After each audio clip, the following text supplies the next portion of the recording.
ആശമാരുടെ ആവശ്യങ്ങൾ പഠിക്കാൻ ഉന്നതതല സമിതി രൂപീകരിച്ചു. വനിതാ ശിശു വികസന വകുപ്പ് ഡയറക്ടർ ഹരിത വി കുമാറാണ് ചെയർപേഴ്സൺ. ആശമാരുടെ ഓണറേറിയം, സേവന കാലാവധി എന്നിവ സമിതി പഠിക്കും. ഷിജോ കുര്യൻ വിവരങ്ങൾ നൽകും. ഷിജോ, ആരൊക്കെയാണ് സമിതി അംഗങ്ങൾ? ആശമാർ ഉന്നയിച്ച ഏതൊക്കെ ആവശ്യങ്ങളാണ് സമിതിയുടെ പരിഗണനയിലെത്തുക?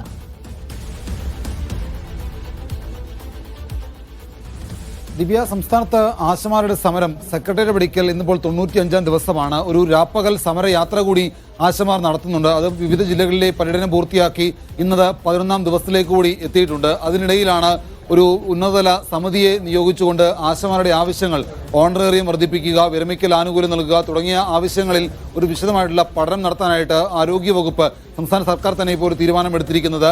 വനിതാ ശിശു വികസന വകുപ്പ് ഡയറക്ടർ ഹരിത വി കുമാർ ചെയർപേഴ്സണായിട്ടുള്ള ഒരു സമിതിയെയാണ് സംസ്ഥാന സർക്കാർ ഇപ്പോൾ നിയോഗിച്ചിരിക്കുന്നത്. ഹരിത വി കുമാർ ചെയർപേഴ്സണായിട്ടും ആരോഗ്യവകുപ്പ് അഡീഷണൽ സെക്രട്ടറി ആർ സുഭാഷ് അതിൻ്റെ കമ്മിറ്റിയുടെ ഭാഗമാകും. അതുപോലെ തന്നെ മറ്റ് 2 വകുപ്പുകളിൽ നിന്നും, ധനവകുപ്പിൽ നിന്നും അതുപോലെ തന്നെ തൊഴിൽ വകുപ്പിൽ നിന്നുമുള്ള അഡീഷണൽ സെക്രട്ടറി റാങ്കിൽ കുറയാത്ത ഉദ്യോഗസ്ഥയോ ഉദ്യോഗസ്ഥനോ ഉൾപ്പെടുന്ന അംഗങ്ങൾ കൂടി ഉൾപ്പെട്ടതായിരിക്കും ഈ സമിതി. ഈ സമിതി ആശമാരുടെ ആവശ്യങ്ങൾ വളരെ വിശദമായിട്ട് പഠിച്ചുകൊണ്ട് 3 മാസത്തിനകം റിപ്പോർട്ട് സമർപ്പിക്കണം എന്നുള്ള കാര്യമാണ് ആരോഗ്യവകുപ്പ് നിർദ്ദേശം നൽകിയിരിക്കുന്നത്. കഴിഞ്ഞ 4-ാം മാസം 3-ാം തീയതി ഇത് സംബന്ധിച്ചുകൊണ്ട് ഒരു സമിതിയെ നിയോഗിക്കും എന്നുള്ള കാര്യം മന്ത്രി വീണ ജോർജ് അറിയിച്ചിരുന്നു. അതിനുശേഷം ഏതാണ്ട് 1 മാസത്തിനിപ്പുറമാണ് ഒരു ഉന്നതതല സമിതിയെ നിയോഗിച്ചുകൊണ്ട് സർക്കാർ ഉത്തരവ് ഇറങ്ങിയിട്ടുള്ളത്. എന്തായാലും ഈ തീരുമാനത്തിന് ശേഷമായിരിക്കും, അതായത് ഈ വിദഗ്ധ സമിതി എല്ലാ ആവശ്യങ്ങളും പഠിച്ച് തീരുമാനം സംസ്ഥാന സർക്കാരിനെ അറിയിച്ചതിന് ശേഷമായിരിക്കും ആശമാർ ഉന്നയിച്ച കാര്യങ്ങളിൽ സംസ്ഥാന സർക്കാർ എന്തെങ്കിലും തരത്തിലുള്ള തീരുമാനമെടുക്കുക. നിലവിൽ വിരമിക്കൽ ആനുകൂല്യമായിട്ട് 5 ലക്ഷം രൂപ നൽകുക, ഓണറേറിയം 21,000 രൂപയാക്കുക